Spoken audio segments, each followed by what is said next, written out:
वेळापूर्वी आता ह्या साखर कारखान्याच्या जे आहे क्रेन आहेत, क्रेनच्या वरती चढण्याचं त्यांनी धाडं दाखवलं होतं. कशाला चढलं होतं ती क्रेन? आज मला सांगा 1.5 महिना झालं कारखाना चालू झालाय. ही गडी इलेक्शनात बिजी असू द्या, इलेक्शनला ह्यांना मताला 3-3 हजार होडा चढ करते तर 5-5 हजार देते तर 5-5 लाख टन गळप झालं म्हणते तर. पण आज 1.5 महिना झालं.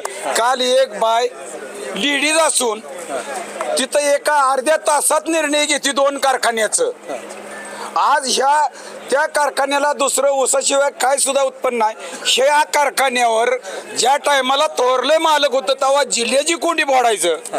आज प्रशांत मालक तुम्हाला सगळं तालुका जिल्हा ओळखतो मालक आहे म्हणून. तुम्ही कसलं मालक म्हणून आम्ही शेतकऱ्याचं घ्यायचो. आज मला सांगा 1.5 महिना झालं नगरपालिकेचं इलेक्शन झालं तरी बी तुम्हाला इथं दाद घेता येईना. काल तुम्हाला उदाहरण दिलं, काल सावध घेतलं, मला सुद्धा वाईट वाटलं. काल तिथं जाऊन बंद पडला. त्या बिचारानं लेडीज असून 2 कारखान्या निर्णय घेते. आज तुमचं सुद्धा तुम्ही सांगताय की त्यांनी 2 तासात निर्णय घेतला, गेल्या 3-4 तासापासून इथं उभा आहे. मग काय निर्णय घ्यायला एवढा उशीर का होतो? जर नाही निर्णय घेतला आता मी वर चढलोय, मी मरायचा प्रयत्न केला, पण आता तुम्हाला मारल्याशिवाय मी गप बसणार नाही. एवढा वेळ का लावता तर तुम्हाला मारल्याशिवाय मी गप बसणार नाही. त्याच्याशिवाय तुम्ही दर जाहीर करणार नाही एवढंच मला कळू दे. मी बाहुबली सावळे सरकुल. तिथं आता शेतकऱ्यांचं नुकसान होतंय, शेतकरी थांबलेले आहेत, ऊस थांबलेला आहे, त्याचं नुकसान होत नाही. ह्याचं नुकसान काय होते? टनात ना आणते तर बहादरगडी मी ही मेळ करते तर.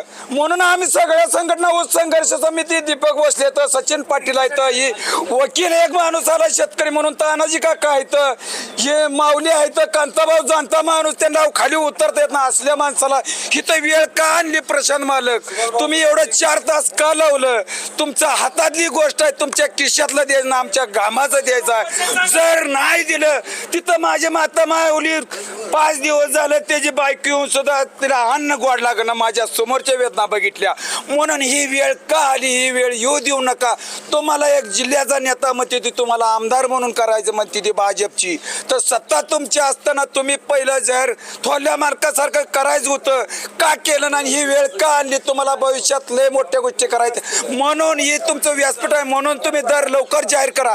जर नाही जाहीर केला तर तुम्हाला सुद्धा कुठल्या चेअरमनला चुनका जाऊ देणार नाही. मी आता मरणार नाही. सगळे मिळून त्यांची गाडी पोटल्याशिवाय ठेवणार नाही.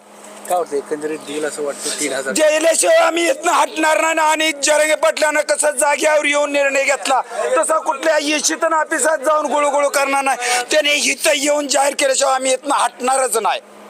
एकंदरीत तसं पाहिलं गेलं तर आता शेतकरी संघटनेचे सर्व कार्यकर्ते आपल्याला गव्हाणीमध्ये गेल्या 4 तासांपासून बंद असले तरी देखील मात्र ज्या 1-3,000च्या पुढे किंवा यांची काय मागण्या आहेत, 3200 असेल 3300 असेल, जोपर्यंत मिळत नाही तोपर्यंत आम्ही ठाम असल्याचं देखील निघणार नाही या गव्हाणीमधूनच. पाहूया येणाऱ्या आता काही वेळापुरतं चेअरमन असेल, MD असेल कारखान्याचे, ज्यांनी ह्या सर्व गोष्टी त्यांनी पाहिले गेले आहेत, त्यांना कळवले गेलेलं आहे, तरी देखील काय होणार आहे याची देखील उत्सुकता लागली गेली आहे.